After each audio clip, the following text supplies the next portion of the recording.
Good morning, everyone. My name is Sally Abella, and I'm the current president of the Washington Lakes Protective Association.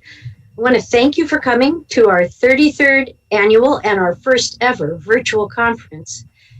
We have the theme, Lake Diversity from Ponds to Reservoirs. We're very excited over the number of registrants we got, and also the possibilities that are offered by using this format, but we do recognize that we're going to be missing the warmth and the in-person networking that we usually get with our live conferences. So we're hoping to have one next year, and we do have a contract to go to the Tri-Cities, which we've never been to, so we're excited about that. But still, it's really wonderful to know that we can connect with people this way. We're welcoming your feedback, so please do send comments, corrections, ideas to our email address, which is info, I-N-F-O, at walpa.org. I'd next like to read a statement that we think is very appropriate to the theme of our conference in plenary this year, and that is diversity and social justice. So this is a statement and acknowledgement of American Indigenous peoples. Although this conference is in internet space, we all live and work in Indigenous homelands. We want to acknowledge those who walked here before us and those who are here today and also into the future, respecting their presence in their native home.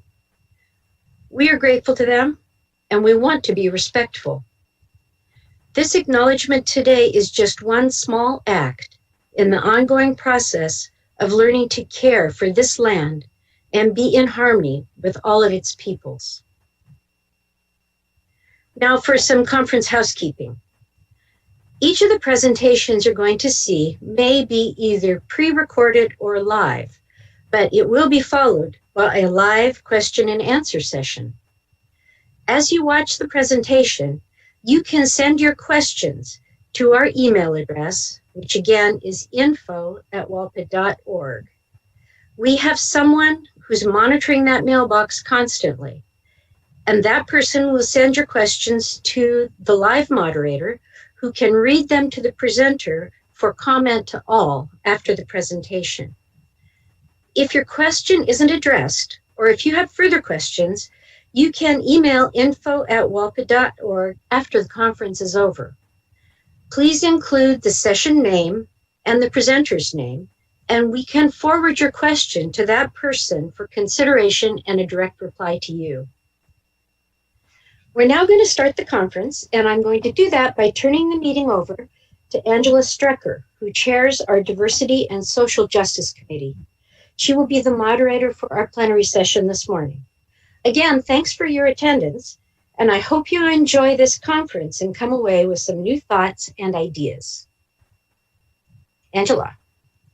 Thank you, Sally. I'm really pleased to welcome our plenary speaker, Dr. Melissa Haeffner, who is an assistant professor at the Environmental Science and Management Department at Portland State University. Dr. Haeffner received a BA, MA in Sociology from DePaul University, a Master's of Science through the Department of Environment, Urban Studies and Planning from MIT, and a PhD from Colorado State University. Sorry. Her work focuses on water and how social, political, and biophysical factors structure access to water, using the concept of environmental justice to draw attention to issues of fairness, inequality in the ways different social groups gain access to natural resources, which is a really important conversation that we in WALPA are interested in having. She's also an author of the book Water Walkers, about portraits of Ghana's street vendors, based on her qualitative fieldwork, and has several scientific papers. So please join me in welcoming Dr. Haeffner. My name is Melissa, and I'm an assistant professor in the Environmental Science and Management Department at Portland State University in Portland, Oregon. Thank you for watching, and thank you, Angela Strecker, for inviting me to be here today to talk about racial and social justice in freshwater systems. I will begin my talk with a land and water acknowledgement. The water I research is intimately tied to the original Indigenous caretakers of this area. Portland State University is located on the unceded lands of the Multnomah, Kathlamet, Clackamas, Tumwater, Chinook, Kalapuya, and many Indigenous nations of the Columbia River. I honor and give thanks to the many Indigenous peoples who are here today and who are connected to these ancestral grounds and water bodies. In this talk, I will define the terms environmental racism and environmental justice. I will go over 3 of the components of environmental justice to show how you can view your work in terms of distributive justice, procedural justice, and recognition justice. Using this framework, I will propose how you can apply this framework to your research and water management work. Finally, I will talk about how I use this framework in my own research and my goal of building a water injustice detection system. First, environmental racism is a term originally coined by the Reverend Dr. Ben Chavez. Dina Gilio Whitaker, a member of the Colville Confederated Tribes, defines environmental justice as any policy, practice, or directive that differentially affects or disadvantages individuals, groups, or communities based on race or color, whether intentional or not. So the issue isn't whether it's deliberate, but whether or not it exists. And scholars have found that environmental racism exists across the United States. People of color and indigenous communities are frequently and statistically more exposed to environmental hazards than white residents on a number of issues. Robert D. Bullard was one of the first scholars to study people's proximity to environmental hazards and found that over 50% of residents who live less than 2 miles from toxic waste facilities are people of color. Communities below the poverty line have a 35% higher exposure to particulate matter emissions compared to the overall population, and it's 54% for Black communities. Right here in Oregon, community water systems serving higher proportions of Hispanic residents are more likely to exceed the arsenic maximum contaminant level, and nationwide, community water systems serving a higher percentage of Hispanic residents were 3 times more likely to exceed nitrates as systems serving a lower percentage of Hispanic residents, even when controlling for agricultural effects. You are probably familiar with the US EPA definition of environmental justice, the fair treatment and meaningful involvement of all people, regardless of race, color, national origin, or income, with respect to the development, implementation, and enforcement of environmental laws, regulations, and policies. I argue that this is a good start, but it is not comprehensive enough to advance racial and social justice in our freshwater systems. Instead, a framework that has been used in environmental justice scholarship covers, among other things, distributive justice, procedural justice, and recognition justice. And I will give 3 examples to demonstrate. In terms of distributive justice, this is just one example that maps violations of the U.S. Safe Drinking Water Act, where dark blue are counties where violations are increasing and populations of people of color are increasing. Fedenick's analysis revealed that communities of color and low-income communities had higher rates of violations than other communities, and race alone had the strongest relationship to time out of compliance, in which places with the highest proportions of people of color tended to spend more time out of compliance for more contaminants.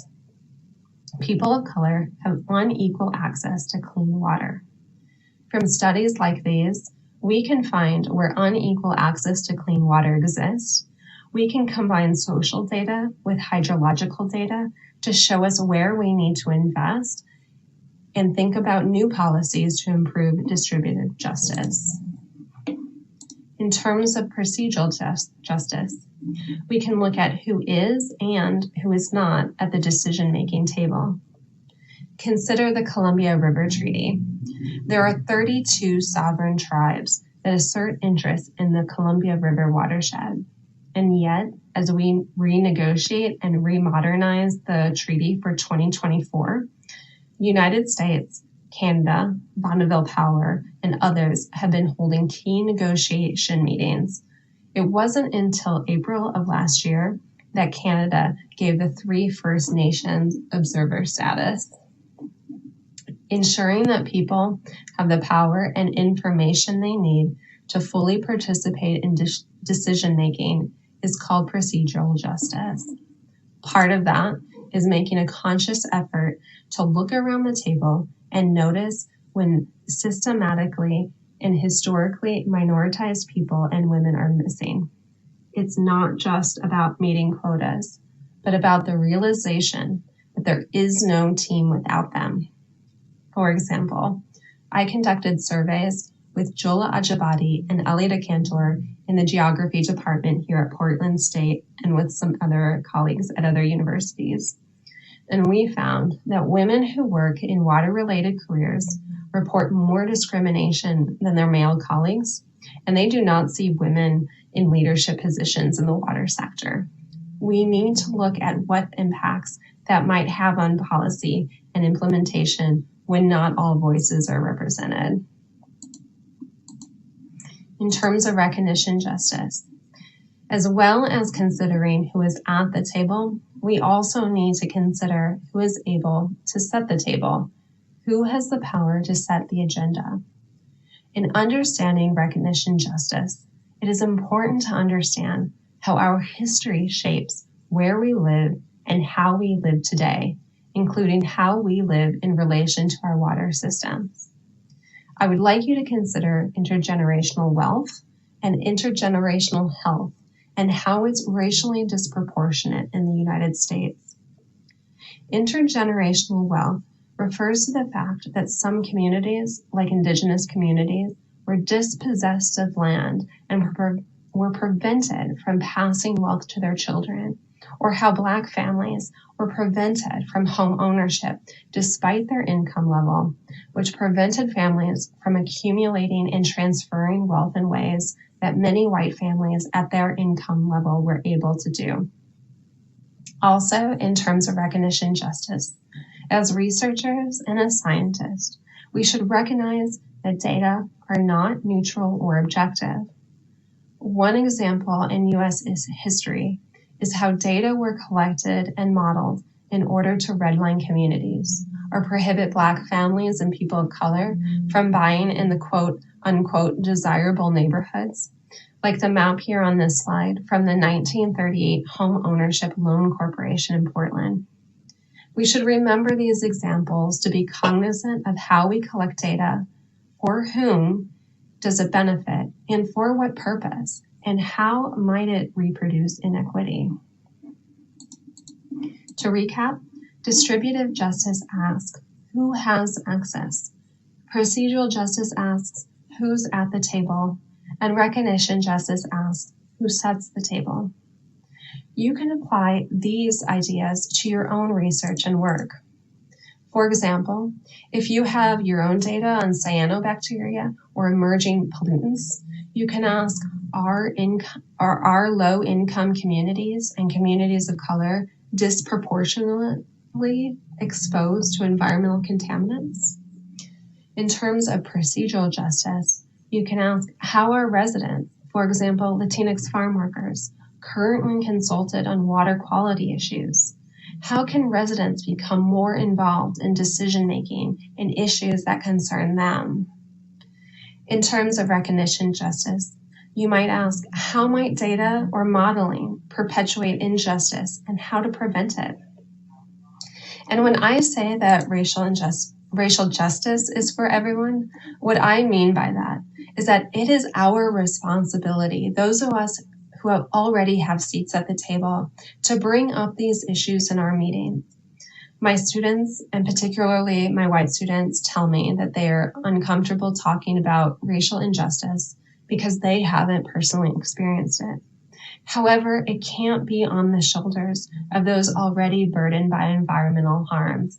It is up to us to look around and notice who is not seated at our tables and invite them in and to listen to what they say. I would like to demonstrate what I found in my own research and how I am applying this framework to my research at PSU. First, I found that where people live in relation to environmental benefits and burdens is not always just about proximity, but it can be more complicated than that. For example, in my postdoc work at Utah State University, we calculated how far people could walk to their nearest waterway, the hypothesis being that living near waterways and green space should translate to health benefits. We found that low-income and Hispanic households actually lived closer to these waterways, but when we surveyed the area, we actually found that higher income and white respondents spent more time at them and reported being more familiar with them, which would mean that they received the most health benefit. So we have a lot to learn about who has the time and the information to be able to get the most benefit from these places to access environmental benefits. It's not just about proximity. And that opens up a lot of new research questions. Secondly, this summer, we just published a paper on some work in Tillamook, Oregon, where I studied a stakeholder engagement process that met many of the procedural criteria in terms of engaging the community as equal participants. Now, this may or may not be an environmental justice issue, but what I found is that stakeholder engagement works.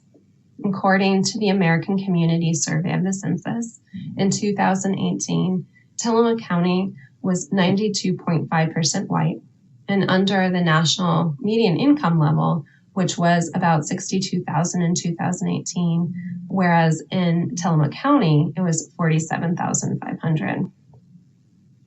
I interviewed residents who experienced chronic flooding but had a high distrust of government and scientists.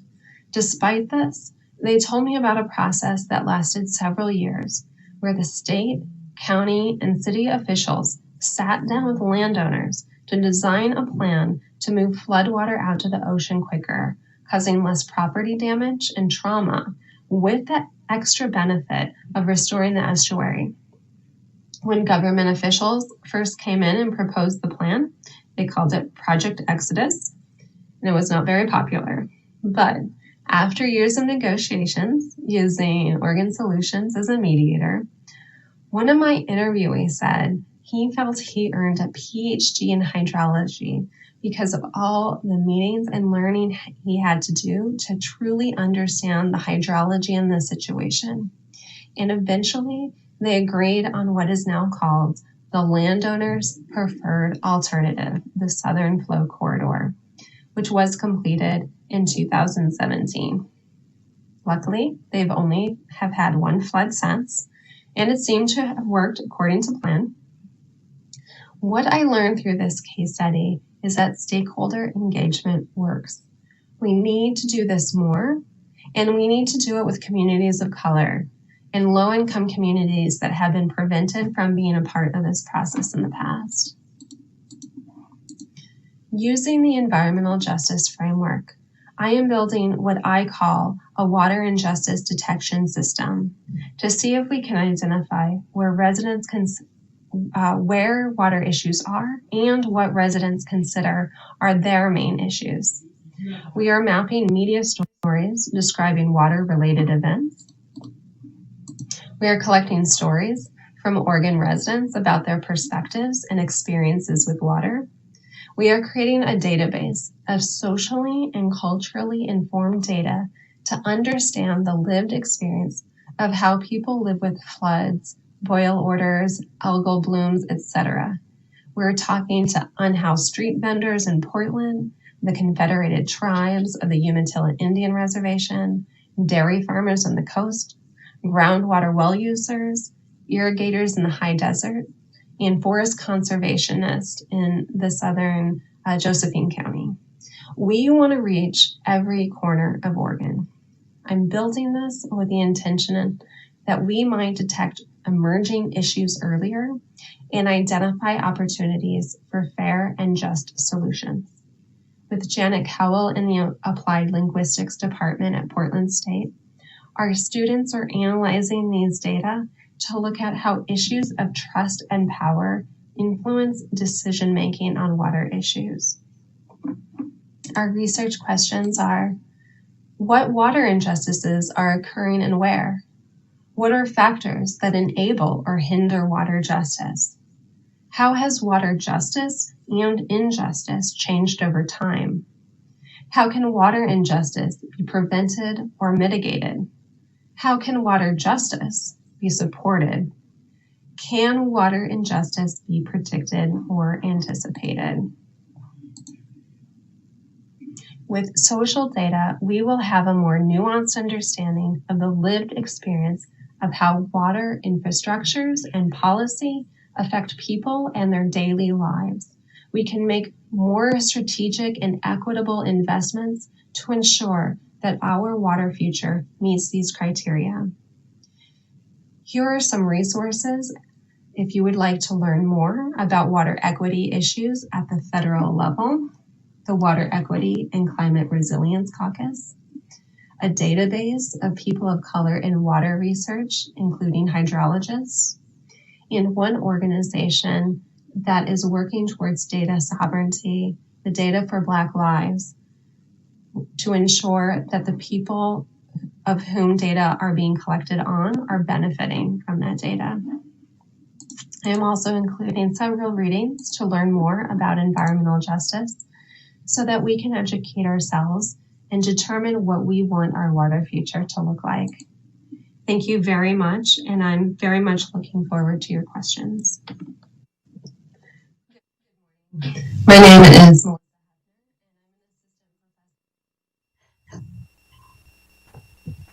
Hi, everyone. Welcome back. Thank you so much for that, such a powerful talk. And I think there's some really, interesting examples and that you use to illustrate environmental justice in water. So thank you so much for that.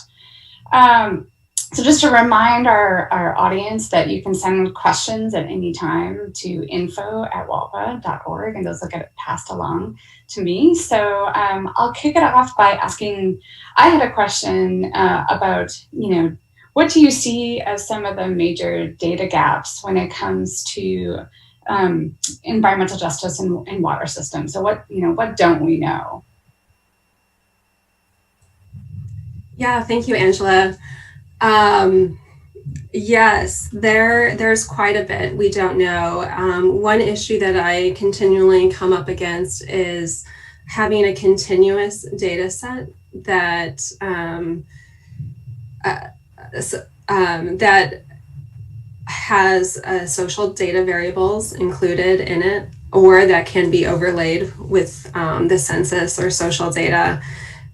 So there's an issue of, you have spatial and temporal issues when looking at social data versus hydrological data. Hydrological data might be flow data that are collected minute by minute or hour by hour, but we tend to only have snapshot data of human population. So there are temporal issues that we need to think about, and as well as spatial issues. So data, social data like the census, tend to be collected or are collected by census blocks, census tracts, and that doesn't respect watershed boundaries. So it can be very difficult to put these data layers on top of each other. So we really need more high resolution social data. Like I said, socially informed and culturally informed data. Some issues that I run into in terms of understanding differences in gender impacts are that things like the Bureau of Labor Statistics doesn't collect gender data, but they do collect really high resolution occupation data. But then the American Community Survey is the opposite. They collect gender data, but they don't collect the very nuanced occupations. So we found it very difficult to figure out, just when we asked how many women are there in the water sector, just trying to triangulate data sets in that way. Great, thanks so much. So I have a question from the audience. So excellent presentation. My experience working on lake and marine shoreline issues is that shoreline landowners tend to be higher income and white, and their issues tend to get oversized deference by elected officials. Would you consider this to be a form of environmental injustice? And do you have recommendations for how to deal with these politics? Yeah, that's a great question, and that's tricky, and it's why I don't like to use the term environmental justice or injustice of when I talk about Tillamook, Oregon. First of all, environmental justice has legal and political consequences. That should be taken into consideration when saying something is or is not an environmental justice issue. I tend to, if the community is saying that it is, then I listen to the community. What I do see, though, on the coast are these instances of stakeholder engagement, are these instances of procedural justice where a lot of groups are trying to be better about engaging stakeholders, getting them at the table, not just consulting and informing and educating, but also really getting participation and engaging and really listening to people. And so in those terms, I really think there are a lot of lessons to be learned that we can transfer to other communities. And if we could do this process in one place, then we can replicate it in other places. Thank you. So another question that I kind of wanted to pose to you was thinking about, the kind of next generation. Are we training students to, be competent and conduct research in these fields? And how do we engage people in this environment around water issues? We could always do more. I think at Western Washington University, the students actually led a process to create an environmental justice minor or major. It was student-led, it was bottom-up, and that is an excellent example of what we could do more in terms of educating our student population, is really listen to what students want and what students need. At Portland State, we are trying to build our social, just social science in general, and the interdisciplinary work in the environmental sciences and management department. But I do see a lot of silos still to this day in the disciplines. That's great. Thank you so much. So if there are any panelists that want to, ask any questions, this could be a good opportunity as well. I would say that, I've actually known Melissa for several years, and it's been a real pleasure to get to learn more about her research and how it integrates with freshwater systems and ecology. And I love the ideas about, thinking about, cyanobacterial toxins and who that's affecting. I think that's really, really key. Sally, it looks like you might have a question. Yeah, I actually sent it to info, but I can say it here. I'm wondering how you can encourage people of color to participate in the procedural level when there's such a well-deserved level of distrust about being used in these kinds of committees. Yes, it's absolutely an issue. We really need to do the work to educate ourselves first. And I feel like that we really need to have a conversation about compensation. We live in a capitalist market economy, and that is based on being paid for labor and time. And we need to recognize that our BIPOC leaders, our Black, Indigenous, and people of color leaders people are being asked to do a lot of unpaid labor all the time. And so coming to these tables is work, is time. People need childcare. We need to create the infrastructure to make it possible, and then to do the work within ourselves to make it inclusive and equitable. Great question. Thank you. So with that, oh, Mark, looks like Mark has a question. Looks like you're muted, Mark. Hi. Thank you very much. Regarding what I was thinking about is a lot of our land use policy is predicated on how much that land can generate an income from grazing, from hunting licenses, from farming, and that is pretty focused on a pretty small subset of people that use that land. And I was wondering what would be a way to shift that towards a more equitable representation of land users so that Indigenous populations could be more accurately represented for how they use the land? Yeah, that's a great question. And I think that it would be a case-by-case basis. I'm not sure if I could speak to blanket statements. That is when the voices, getting representation is so important, because that should be a question of, identifying who the right stakeholders are, how to get them engaged, how people interact with land in other ways than just using the land. And especially with Indigenous populations, like you said, the historical uses of the land too.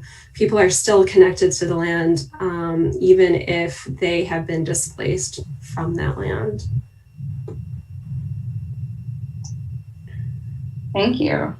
So I think we'll switch gears and kind of move into here's another question. They're coming up on the chats. Okay. Does anyone collect information on who uses a lake other than lakeshore homeowners? What are methods to do this to capture communities of color? That's an excellent question. Off the top of my head, I don't know of data layers for lake users.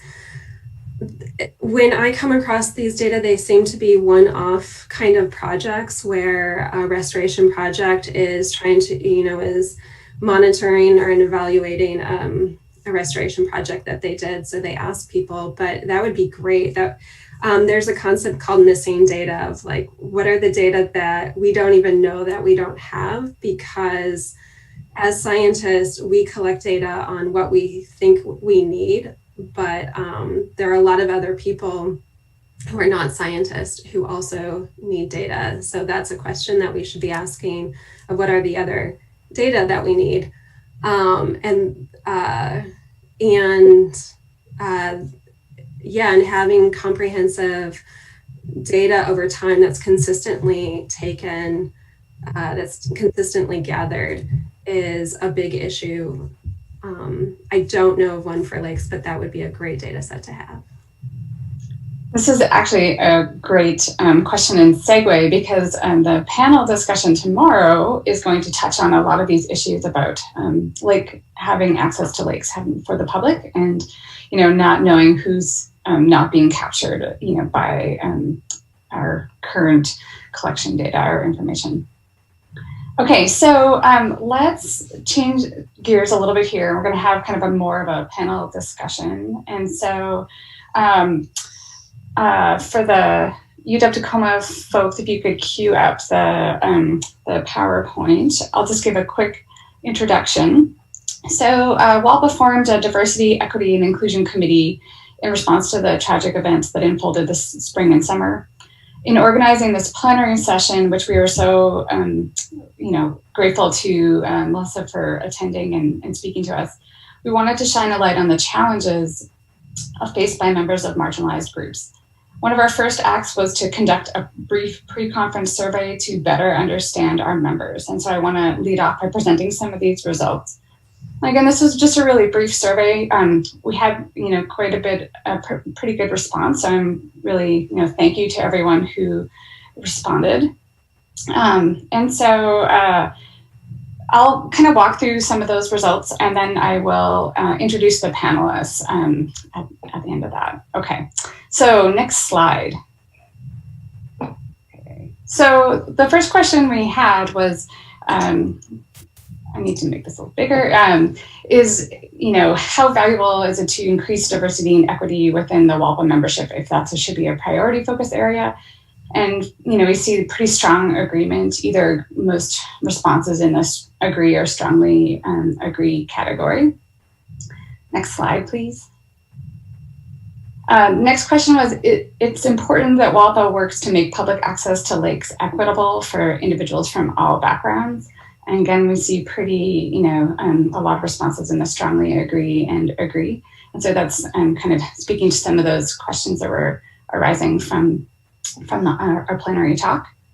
Next slide. At a WALPA conference, have you experienced any discrimination, microaggressions, or other behavior that made you uncomfortable? Overwhelmingly no, but still a small percentage of folks that were not sure or answered yes to that. So that's something that we want to kind of try to better understand and be a more inclusive society. Next slide. Thank you. Have you been harassed or discriminated against based on race, gender, sexual orientation, disability status, or identity while working professionally or as a student in lake and watershed protection, restoration, or management? And this resulted in kind of a stronger response in terms of, more than 20% of respondents said yes, and another kind of chunk said not sure. And so this is something that I think is really important for us to understand within our professional and student ranks. Next slide. And so the last question was ideas about making WALPA a more diverse and inclusive organization. And it's a little difficult to capture all, the many responses, and there were lots of terrific ones. So I used a word cloud here to kind of reflect some of those responses. And we see that, there are a lot of responses about getting students engaged earlier on in the field, engaging more diverse communities at, through different types of approaches and different mechanisms.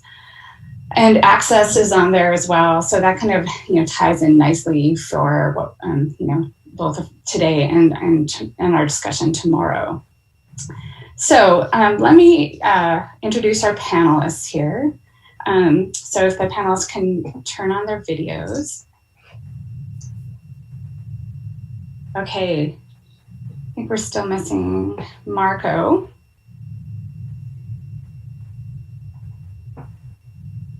Marco, are you there? Hello, it's not letting me for some reason. It says you cannot stop your video because of the host has stopped it. Okay. I'll see if the technicians can fix that. We're good. Okay. We're live. Hello, I'm Marco. Okay, so here's our distinguished panel. So we have Marco Barajas, who's a recent graduate of UW-Tacoma. Dr. Avery Shinneman, a faculty member at University of Washington in Bothell. Mark Rosenkrantz, water resource specialist at the Lake Oswego Corporation, and our connection to the our parent organization, the North American Lake Management Society. And then of course, Dr. Haeffner, our plenary speaker. So welcome everyone. Okay, so just a reminder to the audience, you can submit questions to the panel for us to discuss. I have some kind of to get us kicked off with.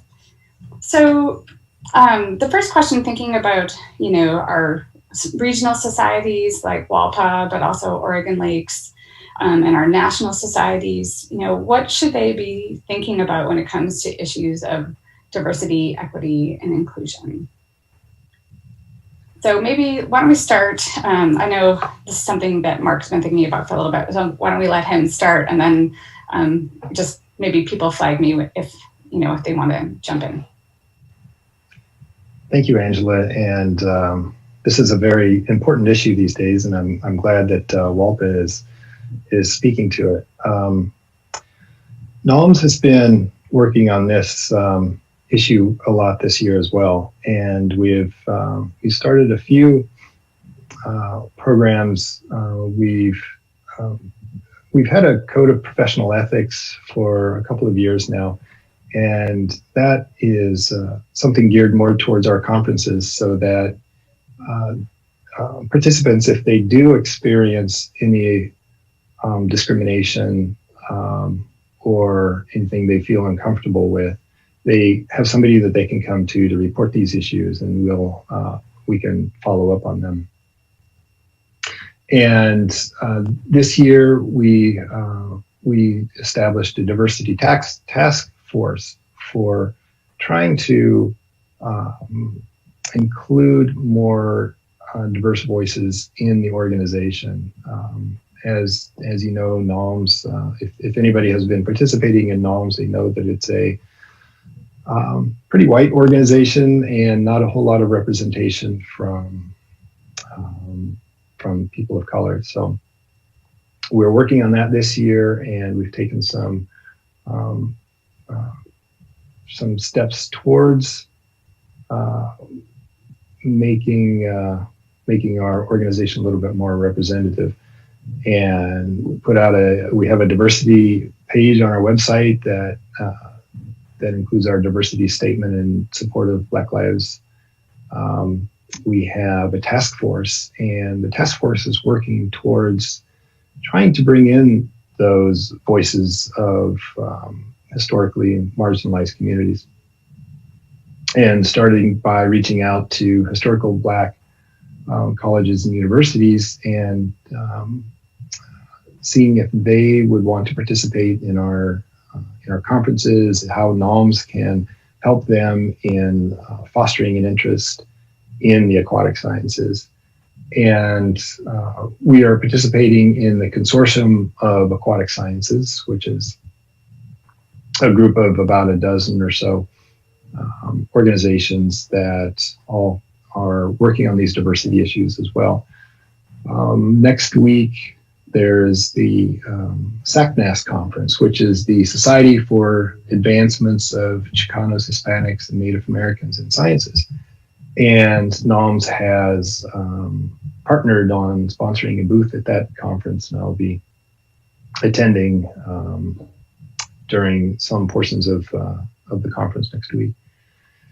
And what I think the on the ground things that we need to do in working with the affiliates like WALPA and NALMS is we need to really foster an interest in the aquatic sciences from those that are considering college or considering graduate school. So for instance, providing resources to high school college teachers or high school science teachers, so that they have resources to be able to teach aquatic sciences, to be able to reach out to the high schools in historically underserved communities, and have them. They may have an interest in the aquatic sciences. They may love doing that. They may love going out and playing in streams and ponds, but have no idea that that is a vocation that they can pursue. So just providing, I guess, reducing the barriers to entry for this field, because a lot of the times it's people that have been their parents are interested in the field, and they've known about it. They've kind of been fostered in that direction along the way. So we need to try to pull some of these folks in and teach them about the opportunities for this vocation. And the same thing with university level too, undergraduates, trying to encourage them to look into the aquatic sciences. And when I say this is something that the affiliates are going to have to do, it's because a lot of these universities and a lot of these schools are, it's not something, there's so many of them that it's not somebody at NOLMS that can go through and do this.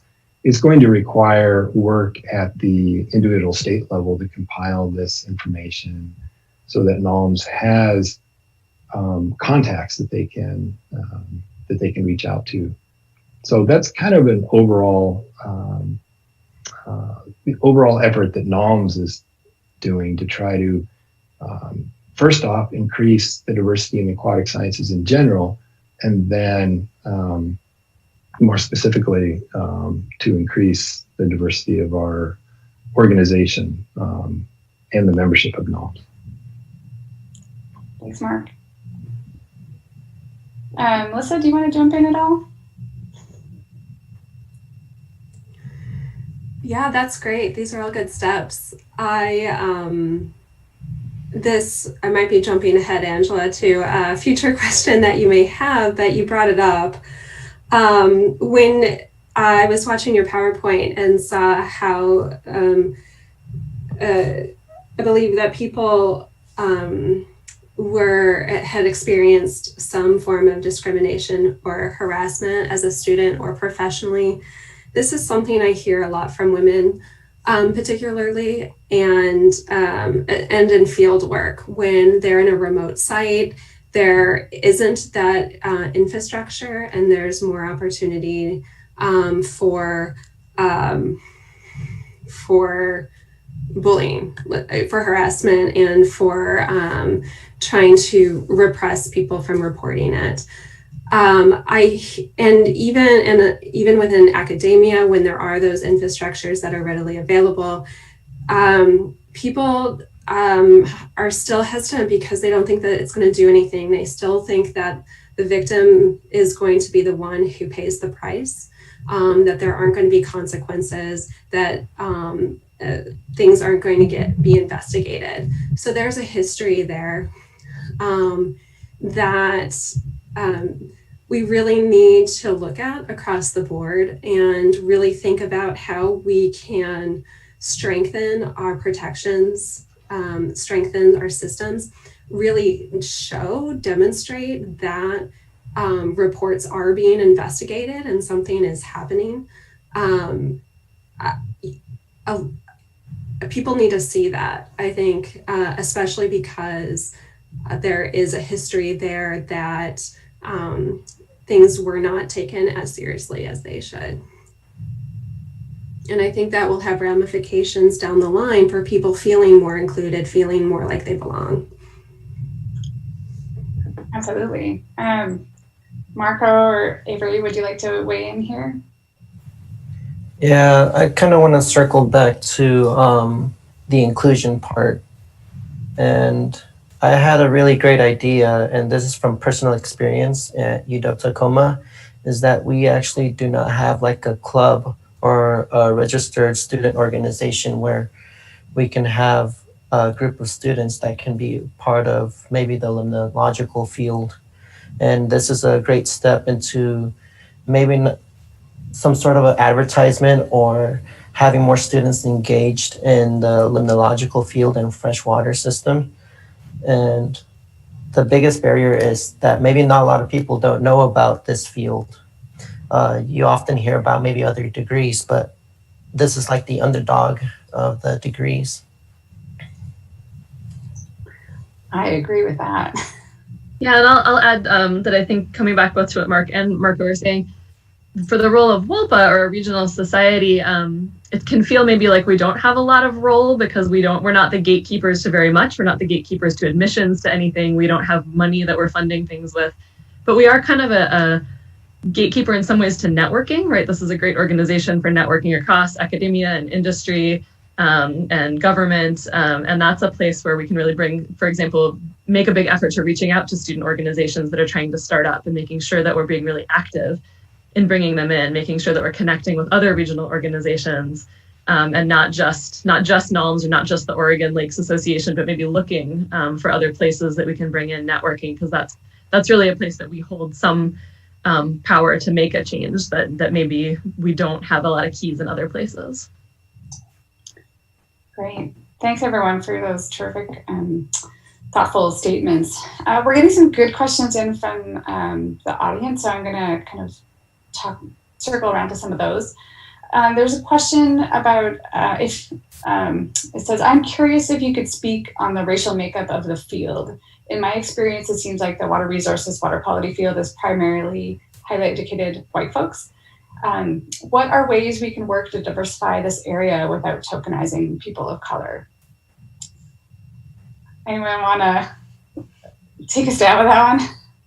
Yeah, I can speak a little bit to that, and that is something that we at NOMS have considered, because we didn't want to just start to diversify our board participation at NOMS for that reason, that we didn't want to just tokenize it. We wanted to take some actual steps to increase the diversity of the field in general by working through the educational system, I guess, to try to reduce the barriers for people that wanted to enter the field.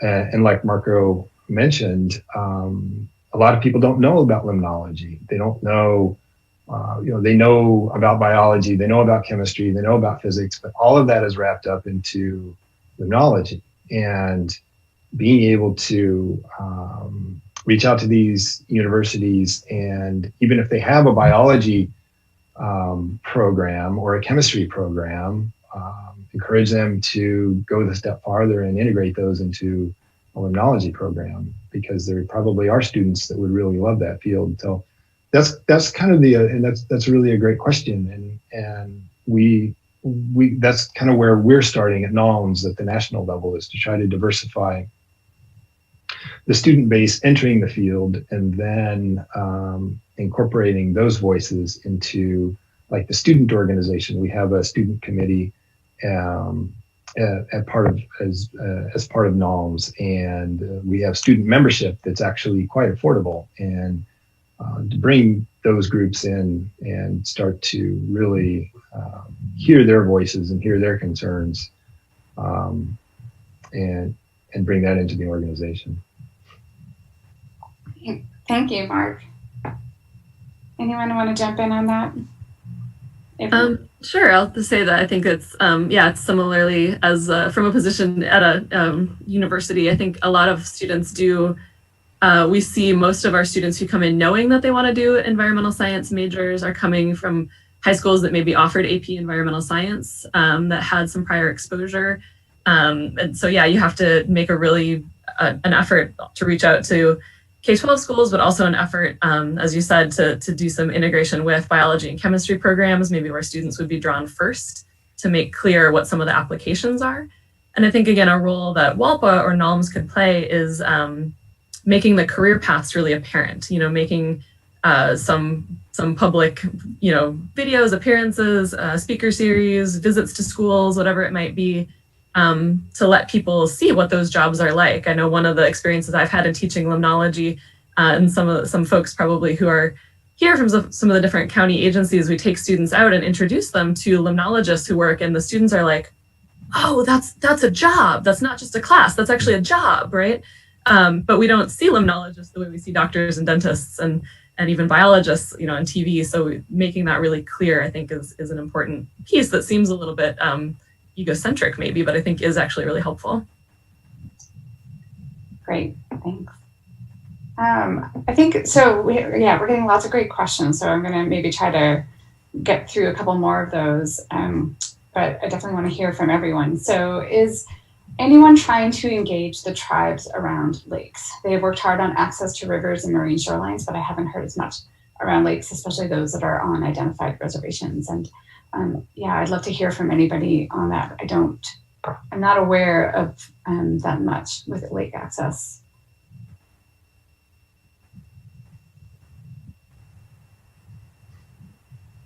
Anybody? No, yeah, I'm getting a bunch of shaking heads. I can say something about that if you want. Great.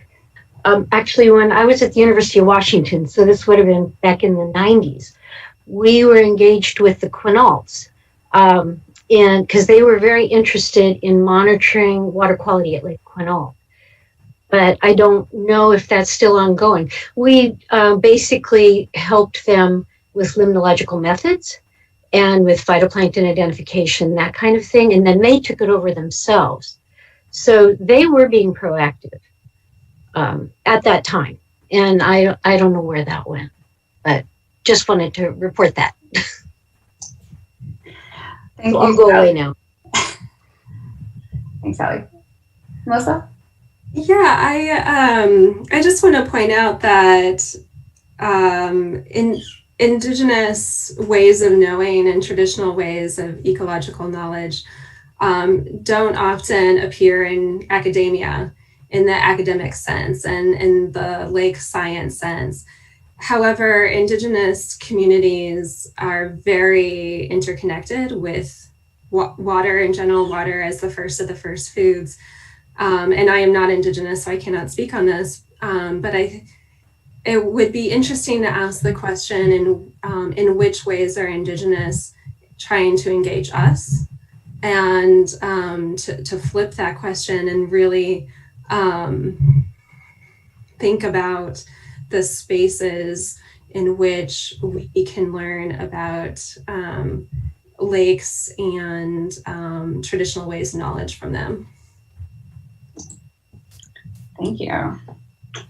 And I think that's a really good point, in that traditional limnological instruction should include some of the historical knowledge from Indigenous populations who have lived on these lakes and with these lakes and survived as in concert with these lakes for millennia. So their knowledge is certainly useful. They're certainly beneficial and could provide real insight into how to manage the resource. Okay, I think we have time for one more question before we wrap up. So there was a question, I wonder if making data widely available to the public could play at least a minor role by lowering the barrier to data access for exploration by students and researchers, regardless of status funding to some extent, which I think is an important recognition that, research can be really, expensive. Perhaps someone on the panel could speak to that. So Marco, I don't want to totally put you on the spot, but I would love to hear your input here as a recent graduate. I think it is a great idea to have the data accessible to the public. Maybe that's something that we can work closely to look with lake associations and see what's going on with their local urban lakes. And maybe with that, they can have a closer connection or relationship with the lake, and maybe somehow make it appreciate more for the aquatic life. Thanks. If I can just comment a little bit on that, I think that also ties really well in with this goal of trying to encourage folks to go into this field and providing that data to high school or undergraduate professors and teachers so that they can use that as a case study. And like Marco was saying, that if the students in the area are looking at data from a local lake, then they really can really make a close connection, and that would be something that would really kind of trigger an interest, I would think, to want to learn more and to really seek out this this educational path. Thanks, Mark. Avery and Melissa, do you want to weigh in before we wrap up?